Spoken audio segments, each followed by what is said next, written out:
मैं अनिका परेशान थी, ये सोचकर कि कुछ ही दिनों में बंदिश कामरा में ड्रास्टिक चेंजेस कहाँ से आए थे। तभी अनिका को श्वेता का मैसेज आता है कि दीदी, क्या आपको लगता है कि हम बंदिश कामरा से चैलेंज जीत पाएंगे? मुझे बहुत डर लग रहा है कि कहीं ऐसा ना हो जाए कि मेरे चैलेंज हार जाने से पूरी की पूरी ट्रेडिशनल फ्रेटर्निटी को नुकसान उठाना पड़े। दोस्तों, श्वेता का डर जायज भी था, क्योंकि ट्रेडिशनल मेडिसिन अपना असर दिखाने में वक्त लगाती थी। वही बंदिश कामरा मॉडर्न मेडिसिन के जरिए पेशेंट को तुरंत ठीक कर देता। आगे अनिका श्वेता को रिलैक्स करते हुए कहती है, तुम घबराओ मत श्वेता, बस अपनी ताकत बढ़ाओ, दूसरों की ताकत पर ध्यान मत दो। तभी अनिका को एक नौकरानी इन्फॉर्म करती है कि आपकी मनाली वाली कजन आपसे मिलने आई है। ये बात सुनते ही अनिका बहुत खुश हो जाती है। उसने बचपन से ही प्रीति से बहुत प्यार किया था। वही दूसरी ओर हॉल में प्रीति के सामने ओमकार बैठा था। ओमकार प्रीति को एकटक देखे जा रहा था, मानो वो उसमें खोसा गया था। तभी प्रीति कहती है कि तुम मुझे इस तरीके से क्यों देख रहे हो? तुम्हें कुछ काम नहीं है क्या? हमेशा घर पर ही रहते हो? प्रीति की आवाज सुनकर ओमकार अपने सेंसेस में वापस आता है और कहता है कि मैं अपने काम से जा ही रहा था कि तुम मुझे मिल गई। मैं घर आए मेहमान को अकेला छोड़कर नहीं जा सकता, अगर तुम बुरा मान गई तो। जवाब में प्रीति कहती कि मैं बुरा नहीं मानूंगी, वैसे मैं अपनी बहन से मिलने आई हूँ। इस पर ओमकार कहता है कि मैं भी अपनी बहन की कजन बहन को अकेला नहीं छोड़ सकता। तभी अनिका वहां पर आ जाती है, प्रीति को गले से लगा लेती है। प्रीति आगे कहती कि दीदी, ये क्या हो रहा है? आपने कहा है कि ट्रेडिशनल मेडिसिन बेकार है, और इतना ही नहीं, आपने आयुर्वेद को नीचा दिखाने के लिए चैलेंज भी रख दिया है। इस पर अनिका कहती है कि तुम्हें भी इस बारे में पता चल गया। जवाब में प्रीति कहती कि ये बात पूरे देश में आग की तरफ फैल गई है। Delhi university of medical science के बाद आयुर्वेद से जुड़े लोगों ने डॉक्टर अमृता यानी कि आपके खिलाफ मोर्चा खोल दिया है।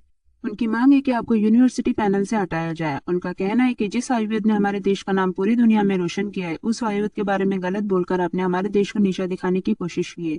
इस पर अनिका कहती कि देखो, सब कुछ ठीक हो जाएगा। ये सब बात सुनकर ओमकार कहता है कि क्या हुआ है, किस बारे में बात कर रहे हो तुम लोग? जवाब में अनिका कहती कि देखो, अब तुम्हें सारी बातें समझाना मुश्किल है। तुम मुझे बताओ कि तुम्हारे हिसाब से कौन सी मेडिसिन ज्यादा कारगर है, मॉडर्न या ट्रेडिशनल? इस पर ओमकार कहता है कि डिपेंड करता है कि किसका क्या बजट है, कौन सी पार्टी मुझे ज्यादा पैसा देगी, मैं उसी की साइड से बोलूंगा। ये सुनते ही अनिका कहती कि क्या तुम्हारे सारे पैसे खत्म हो गए? इस पर ओमकार अनिका को साइड में ले जाकर कहता है कि क्या वो सारे पैसे वाकई में मेरे हैं? इस पर इरिटेट होते हुए अनिका कहती कि हाँ भाई हाँ, वो सारे पैसे तुम्हारे हैं। ये बात सुनते ही ओमकार खुशी से उछलने लगता है और प्रीति से कहता है कि अरे भाई, तुम यहाँ से कब जाओगी? तुम्हें ड्रॉप करने के बाद मुझे बैंक में जाकर कम से कम 10 से 12 अकाउंट खुलवाने हैं। इस पर अनिका कहती कि 10 से 12 अकाउंट क्यों? जवाब में ओमकार कहता है कि अगर आकाश को मेरे बारे में पता चला तो मुझसे एक ही कार्ड छीनेगा, बाकी सब तो सेफ ही रहेंगे। इन सारे पैसों से मैं अपने जानवरों को बहुत अच्छी ट्रीट दूंगा, उन्हें स्पा में ले जाऊंगा। ओमकार की बात सुनकर प्रीति और अनिका दोनों के चेहरे पर मुस्कान आ जाती है। ओमकार और प्रीति के जाने के बाद अनिका सोचती है कि वो डॉक्टर वांगापट्टू की किताबें पढ़ना कंटिन्यू करे। मगर जैसे ही अनिका अपने कमरे में जाने लगती है, तभी उसकी नजर एलिवेटर से बाहर आ रहे करण गुलेरिया पर पड़ती है। वह यह देखकर हैरान हो गई कि करण गुलेरिया की व्हील चेयर के ठीक पीछे कैलाश अधिकारी थे। कैलाश अधिकारी के जरिए अनिका को पता चलता है कि करण गुलेरिया ने उन्हें आकाश और श्रेया की शादी के सिलसिले में बुलाया है। आगे कैलाश अधिकारी अनिका से कहती कि क्या हुआ, कुछ परेशानी है तो मुझे बताओ, मेरे आदमी तुम्हारी परेशानी को चुटकियों में खत्म कर देगी। ये बात सुनते ही करण गुलेरिया कहते हैं कि तुम सुधरोगे नहीं, किसी की जान लेना तुम्हें आम बात लगती है, अब सुधर जाओ, क्योंकि तुम्हारी बेटी का रिश्ता गुलेरिया परिवार से होने जा रहा है। मुझे तो समझ नहीं आता कि आखिर इतने सन की बाप की इतनी सुशील और सुंदर कन्या कैसे हो सकती है। कैलाश अधिकारी इस पर बैकफायर करते हुए कहता है कि तुम भी मेरी ताकत को कम मत समझो। मेरी पावर को देश नहीं बल्कि सारी दुनिया जानती है। बहुत जल्द ब्लैक कैट भी मेरे ऑर्गेनाइजेशन का हिस्सा बन जाएगी और फिर मेरी ताकत और भी बढ़ जाएगी। मैं अपनी बेटी का रिश्ता बड़े से बड़े खानदान में करवा सकता हूँ। जवाब में करण गुलेरिया कहती कि तुम्हें क्या लगता है कि ब्लैक कैट का नाम सुनकर मैं डर जाऊंगा? कौन है ये ब्लैक कैट? गुलेरिया हाउस ने ऐसे लोगों का नाम लेना बंद करो, नफरत है मुझे ब्लैक कैट से। करण गुलेरिया और कैलाश अधिकारी की आर्ग्यूमेंट तूल पकड़ने लगी थी। अनिका को भी कैलाश अधिकारी की बात पसंद नहीं आ रही थी, क्योंकि वो उसी के परिवार को उसी के नाम से रह रहा था। अनिका डिसाइड करती कि वो अभी जाकर सबको बता देगी कि वही ब्लैक कैट है। अगर इसके पहले कि अनिका आगे कुछ कहती, उसकी नजर दरवाजे से आ रहे आकाश और श्रेया पर पड़ती है। आकाश और श्रेया काफी खुश नजर आ रहे थे। उनके पास आते ही अनिका कहती कि क्या बात है, तुम दोनों काफी खुश नजर आ रहे हो। जवाब में आकाश कहता है कि गुड न्यूज है। करण अंकल, अनिका, डैड, मैं आपसे कुछ कहना चाहता हूँ। जब कैलाश ने आकाश के मुंह से अपने लिए डैड सुना तो उसे अपने कानों पर यकीन नहीं हो रहा था। आकाश अपनी बात को आगे बढ़ाते हुए कहता है कि श्रेया और मैंने कोर्ट में शादी कर ली है, आज से हम दोनों पति पत्नी है। श्रेया के गाल शर्म से लाल हो गए थे। करण गुलेरिया और कैलाश अधिकारी शॉक्ड हो गए थे। वही अनिका की खुशी संभाले नहीं संभल रही थी। अनिका ने श्रेया को गले से लगा लिया। आकाश की खुशी देखकर करण गुलेरिया की आंखों से आंसू बहने लगे थे। आज से पहले उन्होंने आकाश को कभी इतना खुश नहीं देखा था। मगर कैलाश अधिकारी एक गहरी सोच में डूब गया था। उसे परेशान देखकर करण गुलेरिया कहती कि क्या हुआ कैलाश, तुम्हारी बेटी की शादी हो गई है, क्या तुम खुश नहीं हो? जवाब में कैलाश कहता है कि अरे नहीं नहीं, मैं तो बस यही सोच रहा था कि मेरी एक ही बेटी है। मैंने सोचा था कि उसकी शादी बहुत धूमधाम से करूंगा। तब श्रेया करण गुलेरिया से कहती है कि नहीं करण अंकल, आकाश और मैंने डिसाइड किया है कि हम हमारी शादी को काफी सिंपल रखेंगे। हम दोनों एक बच्चे के पेरेंट है, इसलिए धूमधाम से शादी करना कैसा लगेगा। इस पर करण गुलेरिया कहते हैं कि जैसा तुम दोनों को ठीक लगे, तुम्हारी शादी से मैं बहुत खुश हूँ। इसके बाद आकाश करण गुलेरिया और कैलाश अधिकारी के साथ स्टडी रूम में चला जाता है। वहीं श्रेया और अनिका अपनी बातचीत में बिजी हो जाते हैं। दोस्तों अब आते हैं मारवा हाउस में। रोहित अनिका से मिलने के लिए तैयार होकर गुलेरिया हाउस जाने को निकला था। रोहित के जाने के बाद दादी माँ अपनी केयर टेकर से कहती कि अभी एक दिन भी नहीं हुआ रोहित को वापस आए और आज वो फिर गुलेरिया हाउस जाने को निकला है। पता नहीं क्या जादू टोना किया है उस अनिका ने। इस पर लीला कहती कि दादी माँ आप रोहित पापा को रोकती क्यों नहीं। जवाब में दादी माँ कहती कि मैं मजबूर हूँ। अनिका ने रोहित को पूरी तरीके से वश में कर लिया है, दिन रात वो उसी के बारे में सोचता है। इस पर लीला कहती है तो क्या आप अपनी हार मानती है। इस पर दादी माँ कहती है कि अनिका को उसका अहंकार ही ले डूबेगा। मैंने सुना है कि उसने आयुर्वेद को चैलेंज किया है। उसने ये सब करके हमारे देश को नीचा दिखाया है। तुम ही देख लेना, आयुर्वेद के जानकारों के साथ साथ मॉडर्न मेडिसिन वाले भी अनिका का जीना दुश्वार कर देंगे। तब मैं गुलेरिया परिवार में रोहित का रिश्ता लेकर जाऊंगी, फिर देखूंगी कि कैसे वो लोग मना करते हैं। उन्हें मेरी बात माननी होगी कि खून का रिश्ता होना अलग बात है और परवरिश अलग बात है। ये बात सुनते ही लीला कहती है तो क्या आप अब भी रोहित बाबा की शादी अनिका से करवाना चाहती है।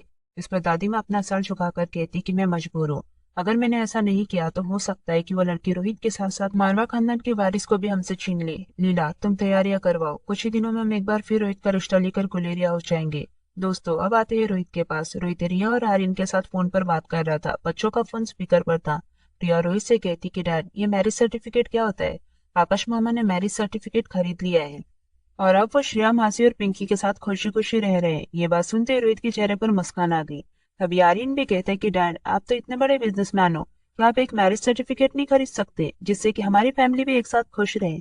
जवाब में रोहित कहता है कि मैं तो कब से तैयार हूँ, बस तुम्हारी मॉम की हाँ का इंतजार है। ये बात सुनते ही रिया कमरे के कोने में किताब पढ़ रही अनिका के पास जाती है।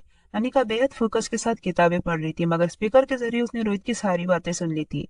रिया अनिका को फोन देते हुए कहती कि मम्मा डैड आपसे बात करना चाहते हैं। अनिका रिया से फोन ले लेती है और कहती है कि कहिए मिस्टर मारवा क्या कहना चाहते हैं आप। दोस्तों अनिका ऐसा प्रेडिक्ट कर रही थी कि उसने रोहित की बात सुनी ही नहीं थी, मगर तभी रोहित कहता है कि पहले फोन को स्पीकर से हटाओ, मुझे तुमसे कुछ जरूरी बात करनी है। रोहित की बात सुनते ही दोनों बच्चों की हंसी छूट गई, इसलिए अनिका उन्हें गुस्से से देखने लगी। बच्चे समझ चुके थे कि अगर उन्होंने ज्यादा शैतानी की तो हो सकता है कि उन्हें अनिका से मार भी पड़ जाए, इसलिए बच्चे चुपचाप अपनी मम्मा की ओर देखने लगते हैं। अनिका फोन स्पीकर से हटाकर कहती कि कहिए क्या इंपॉर्टेंट बात है। जवाब में गहरी सांस छोड़ते हुए रोहित ने कहा कि बहुत मिस कर रहा हूँ मैं तुम्हें। ये बात सुनते ही अनिका ने महसूस किया कि उसके चेहरे पर एक हल्की सी मुस्कुराहट आ गई थी। तभी अनिका का ध्यान बच्चों की ओर गया। दोनों बच्चे अनिका को गौर से देख रहे थे, इसलिए अनिका अपनी जगह से उठकर बालकनी में चली गई। अनिका को अब ऐसा महसूस होने लगा था कि उसकी खुद की दिल की धड़कनें काफी तेज हो गई थी। रात काफी हो चुकी थी। आगे अनिका कहती है तो अब क्या कर सकते हैं इस बात का। आप बेशक मुझे मिस कर रहे हैं, मगर मैं आपको मिस नहीं कर रही। जवाब में रोहित कहता है कि हाँ शायद इसीलिए झूठ का इन्वेंशन हुआ होगा। इस पर अनिका कहती कि आप कहना क्या चाहते हैं, क्या मैं आपसे झूठ बोल रही हूँ, क्या आपको लग रहा है कि मैं सचमुच में आपको मिस कर रही हूँ। इस पर रोहित कहता है कि अगर आप मुझे मिस नहीं कर रही तो थोड़ी देर के लिए नीचे आइए। इसके पहले कि अनिका आगे कुछ कहती, रोहित ने कॉल डिस्कनेक्ट कर दिया। रोहित की बात सुनते ही अनिका बालकनी में से नीचे झांकने लगती है, मगर अंधेरा होने के कारण रोहित उसे कहीं नजर नहीं आ रहा था। अनिका अपनी बात को प्रूव करना चाहती थी कि वो रोहित को मिस नहीं कर रही थी, इसलिए अनिका बाहर जाकर रोहित को ढूंढने लगती है। तभी अचानक पीछे से अनिका को किसी ने जोर से पकड़ लिया और अनिका का मुंह दबाकर उसे कार के बोनट पर झुका दिया। इसके पहले कि अनिका कुछ सोच समझ पाती, अनिका के होठों पर होठ का स्पर्श हुआ। अनिका अपने आप को छुड़ाने की कोशिश कर रही थी, मगर तेज सांसें धीरे धीरे शांत होने लगी। रोहित ने अनिका को पूरी तरीके से जकड़ लिया था और अनिका को किस करने लगा था। ऐसा नहीं था कि अनिका रोहित को छुड़ा नहीं सकती थी, मगर अनिका ने ऐसा नहीं किया क्योंकि वो जानती थी इससे रोहित को सीरियस इंजरी हो सकती थी। रोहित को पैशनेटली किस करता देख अनिका को लगने लगा था कि रोहित पूरी तरह उसकी बाहों में पिघलने लगा था। कुछ देर बाद रोहित अपनी लंबी किस को रोकते हुए अनिका को गले से लगा लेता है और उसके कानों के पास जाकर कहता है कि I miss you so much. Anika की दिल की धड़कनें तेज हो गई थी। हालांकि अनिका को रोहित की हरकत बिल्कुल पसंद नहीं आई थी, मगर इस वक्त अनिका जानती थी कि इस वक्त रोहित काफी ज्यादा इमोशनल हो चुका था और उसे रोक पाना नामुमकिन था। तभी अनिका को किसी के हंसने की आवाज सुनाई थी। अनिका ने झट से रोहित को अपने आप से दूर किया, मगर उसे आसपास कोई नजर नहीं आया। अनिका ने फोर्थ फ्लोर पर ध्यान नहीं दिया। फोर्थ फ्लोर से करण गुलेरिया और कैलाश अधिकारी सारा नजारा देख रहे थे। जिससे कैलाश अधिकारी हंस रहा था, वही करण गुलेरिया को तो मानो सांप सूंघ गया था। दरअसल कुछ ही देर पहले करण गुलेरिया और कैलाश अधिकारी के बीच एक आर्ग्यूमेंट चल रही थी, जिसमें कैलाश अधिकारी करण गुलेरिया से कह रहा था कि तुम्हारे भतीजे को मेरे पास आकर मेरी बेटी से रिश्ते की बात करनी चाहिए थी। मेरी इजाजत के बगैर इस तरह शादी करना क्या तुम्हें ठीक लगता है करण। इस पर मुस्कुराते हुए करण गुलेरिया ने कहा था कि देखो भाई, वो दोनों एक दूसरे से प्यार करते, उनका प्यार सालों पुराना है। और तुम नाराज क्यों हो रहे हो? तुम्हें तो खुश होना चाहिए।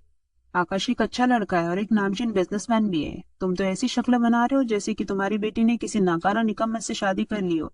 इस पर कैलाश अधिकारी ने कहा कि जरा सोचो, रोहित तुम्हारी बेटी के साथ अचानक से शादी कर ली तो तुम्हें कैसा लगेगा? उस वक्त करण गुलेरिया ने कहा था कि मेरी बेटी ऐसा कर ही नहीं सकती। रोहित पागलों की तरह उसके पीछे पड़ा है, मगर अनिका उसे घास नहीं डालती। मेरी बेटी उसे अपने आसपास भी भटकने नहीं देती। जब ये बातचीत चल रही थी तभी उन्हें नीचे से कार के बोनेट कराने की आवाज उन्होंने सुनी थी। वो लोग जब बालकनी में आए तो उन्होंने रोहित और अनिका को एक दूसरे से लिपटे हुए देखा। ये सब देखकर कैलाश अधिकारी की हंसी छूट गई थी। कैलाश अधिकारी आगे कहते हैं कि क्या लगता है तुम्हें करण, क्या एक ही मंडप में दोनों शादी कर दी जाए? नेक्स्ट पार्ट के लिए चैनल को सब्सक्राइब करें।